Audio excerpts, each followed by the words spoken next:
I occasionally get asked for advice around kind of getting into this idea of gear demos and gear reviews, starting to approach it like a bit of a job. In this video I'm going to talk to you about some of my experience of it and probably why you shouldn't really copy what I've done. This channel is supported by TrueFire. TrueFire is an online library of lessons from some of my favourite players. There's thousands of lessons on there. You can use the promo code JNC40 to get 40% off of any of their courses.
So essentially I started doing YouTube with a bit more tenacity in about 2019, I think, when the Strymon Iridium came out, and I kind of was one of the first people to upload a lot of videos on that particular product. What I thought I was doing was kind of answering the questions that I'd seen people asking about that piece of gear. Now, prior to this, I'd still done like quite a lot of YouTube uploads, I think just mainly focused on like playing and also some Instagram stuff, but I had got enough attention from a couple of people like Yamaha Line 6, so I think by this point they had sent me a Yamaha THR and sent me an HX Stomp, but in terms of like gear demos, I don't think by this point I would have done anywhere. I was sort of just paid to demo a piece of gear.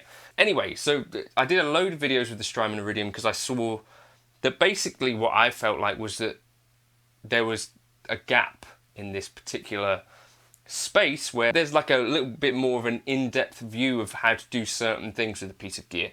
Anyway, as the years have gone on, the channel has luckily grown, and I do now get asked to do gear demos and stuff like that, if you can believe that, from certain companies who will pay me money to do stuff. If you're wondering about like levels of how much someone like me would get paid, I think this has got to vary hugely amongst the place. But personally, I kind of charge around kind of what I would make from doing a gig or a couple of gigs. Like, so you've seen other videos on that. So that's, I don't want to give out too much information in case any of the gear companies are watching. But I think there are definitely people that charge way more than that. I kind of just price it at a fee where it kind of makes sense for me to do it, and hopefully it attracts other people and they think, all right, I'd like to work with that guy for whatever reason. So let's talk about the approach. The approach basically happens that you get an email once you get to a certain level, I guess. Prior to this, I would send out emails to companies and sort of, you know, try and get their attention, but in general, what companies would come back to you and offer you would be like a 20-30% discount or 50% discount, that sort of thing. That is still actually going to be the case as well. I'll talk a bit more about that at the end, but we'll get to there. You get emails from companies, and oftentimes they'll be talking about like they like your honest approach to gear and this sort of stuff. Now, I thought this might be true, but I'm actually fairly confident that this is kind of just a way that companies speak. And well, here's the experience that I've had recently-ish. So I got approached by a company, a retailer, to do some demos on some stuff. I had this piece of gear which was targeted towards beginners, and kind of in the brief and stuff like that, they highlighted things about like it being a sleek, perfect design and ready to play out of the box and this sort of stuff. I was to do a demo on this. Oh, and in the contract, there was a contract for this, which is not always the case. They had a chance to come back and say, well, could you mention this or this sort of stuff? So I did the video, sent it off to them, and they weren't happy with how they felt that I had shown the guitar and like that I hadn't given it a particularly fair shake. I kind of like, I do sympathise with them in some ways. It's kind of like, well, it is a £99 guitar, but for me to sit on this channel and present to you something, I'm not going to show you something that is, designed for landfill and then pretend that it's kind of not. So I wasn't particularly unfair on the piece of gear. I kind of showed some frets that had been oversanded and kind of just mentioned that the tuners didn't feel particularly stable, which I thought was kind of the least I could be doing for the person who's actually viewing the video, i.e. you. They asked if I would look at things again or if I would be open to the idea and then kind of do it in a bit more of a fair light. And I said, well, actually, probably that's a fair enough point that we should probably just not do this piece of work. So I had already done the work, and obviously now I'm not going to be compensated for that. And obviously the company are not going to have a video published about their piece of gear, which I think is probably fair enough. Tom Quayle and David Beebe talked about this a bit in their podcast, where it's like, well, why would a company want to risk giving you, hundreds and hundreds and hundreds of pounds at launch for you just to, potentially dump on their gear? I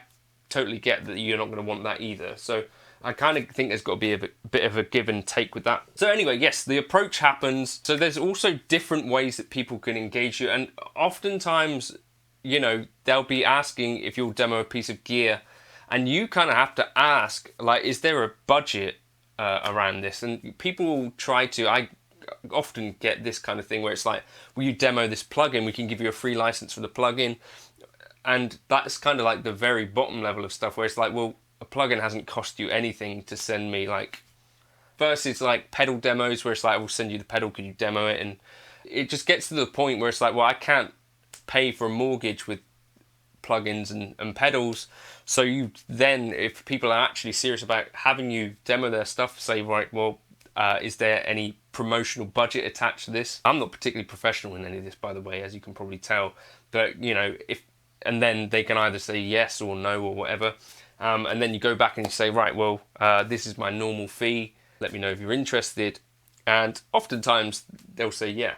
Now, here's the difficult part about it is actually it's all very one-sided and also very kind of insulated in that I don't really know what most other people charge for this. I've checked with a couple of people in similar kind of situations, and I think I stack up around roughly what they charge for fees, but it's definitely difficult to know what to charge.